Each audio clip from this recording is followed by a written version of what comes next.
Luis Elizondo and others are responding to the live NASA meeting about UFOs that happened Wednesday. So let's talk about it. Get in here. This is Jack with Cosmic Road. I talk about UFOs and the paranormal. Please hit like, please subscribe, share on social media, and let me know what you think in the comments below.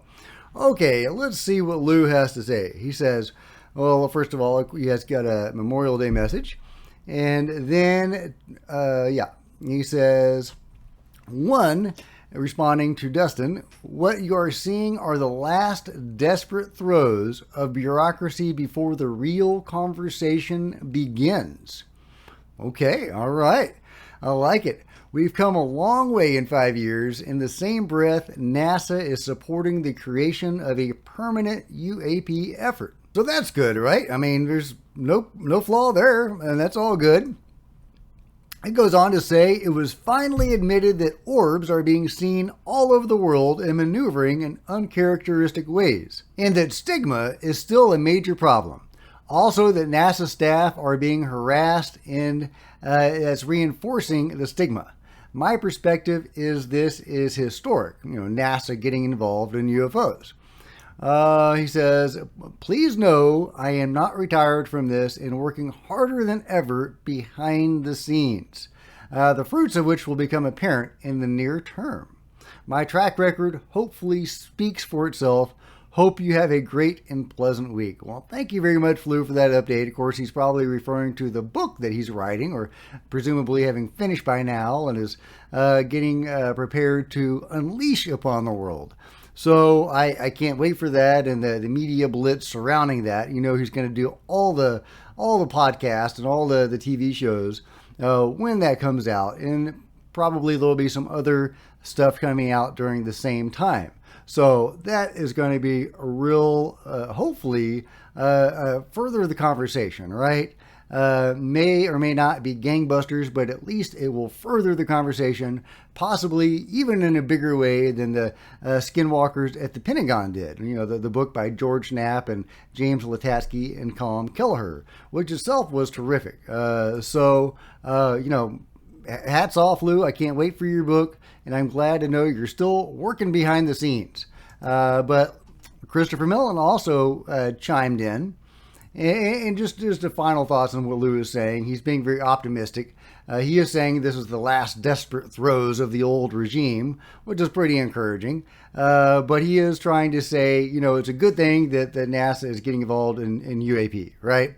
Something they probably should have been doing all along, and of course have been. But Chris Mellon says it's thrilling to see NASA taking the UAP topic so seriously. This rightly advances the legitimacy of the UAP issue, as well as our prospects for uncovering the truth. Also, collaboration between the DoD and NASA on UAP is a positive example of good government and is long overdue. Amazing how far we have come since 2017. Absolutely, very, very good point. However, if it's all window dressing, if it's just another blue book to placate us, while meanwhile they're suppressing the topic and spreading disinformation and debunking legit UFO videos, well, I got problems. Let's see. So Sean Cahill also chimes in. Sean Cahill, famous Nimitz witness. He says, it's Dr. Kirkpatrick's job to present the best scientific prosaic explanation. The next obvious step is dissemination of unclassed sensor data, giving us a platform to establish a baseline to compare interesting maneuvers from conventional clutter, debris, drones, and balloons. So, yeah, he's saying that it's Kirkpatrick's job just to present the science, right? Well, I totally agree with that. I'm very happy for science to get on board the UFO issue. However, when he's downplaying stuff and just blatantly lying about stuff, which he basically does every time he speaks or does anything, whether it's the UAP report that came out to Congress or the paper that he co-wrote with Avi Loeb, or his two public appearances now. So, I'm happy for science to get on board and to look at this scientifically and using the scientific method and all the censored data that we can get and all the various information we can get. But if he's just going to blatantly lie, none of that really matters, does it? So, everybody's looking on the rosy side. Let's see what Jeremy Corbell has to say. Experts in physics and astrobiology that's released. Speaking to you from today's first public meeting. Yeah, everybody was really clear about this. NASA was very clear about this. Everybody talked about destigmatizing UAP, which is UFO, same thing, reporting. Dr. Nikki Fox even said that they suffered kind of abuse and harassment online just for, as scientists, trying to look at the unexplained. So it was just amazing to see all of these people come forward. Look, NASA, they're going to have a public report coming this summer. The FAA now has 68 UAP reports just this last February. So reporting is getting better. And AARO, our government UFO program or UAP program, now has over 800 active cases. So it's working. We're destigmatizing the reporting process. I mean, so how do you take that to the next level, though, where people aren't getting threatened or people aren't thought of as conspiracy theorists?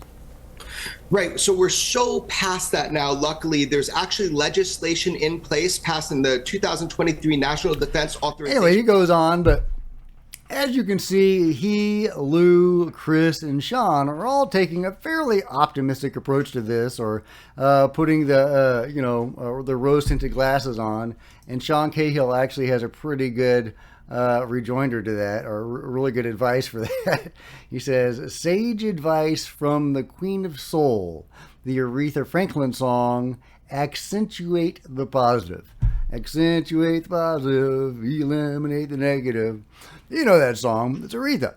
So, so Sean Cahill is saying to accentuate the positive.